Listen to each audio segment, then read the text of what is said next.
Bonjour, je m'appelle Geoffroy Boucher et je suis économiste à l'Observatoire québécois des inégalités.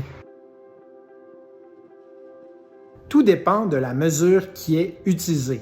Par exemple, si on utilise la mesure du panier de consommation qui établit le niveau de revenu nécessaire pour se procurer un panier de biens et services jugés essentiels pour couvrir ses besoins de base, eh bien, il y avait 750 000 personnes, soit 9 % de la population, en situation de pauvreté au Québec, tout juste avant la pandémie en 2019.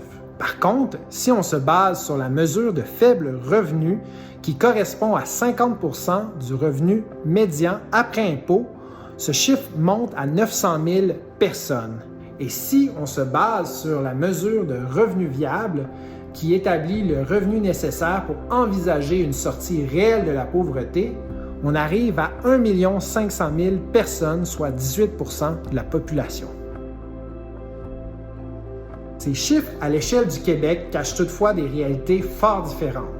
En effet, certaines catégories de personnes se retrouvent surreprésentées parmi la population en situation de faible revenu. C'est notamment le cas des personnes âgées, des individus sans diplôme, des personnes immigrantes, des personnes dont la principale source de revenus sont les transferts gouvernementaux et les personnes vivant seules. En analysant les différentes mesures, on observe que le niveau de faible revenu est demeuré relativement stable au Québec au cours des 20 dernières années. Mais ça, c'était jusqu'à tout récemment. En effet, on a observé que le niveau de faible revenu a chuté de manière significative en 2020, principalement en raison des aides financières d'urgence qui ont été accordées par les gouvernements durant la pandémie de COVID-19.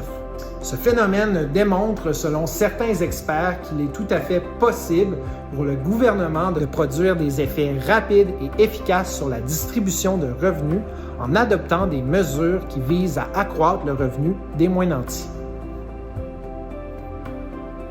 Pour en savoir plus sur les mesures de pauvreté et le portrait des personnes en situation de faible revenu, vous pouvez consulter notre site Web.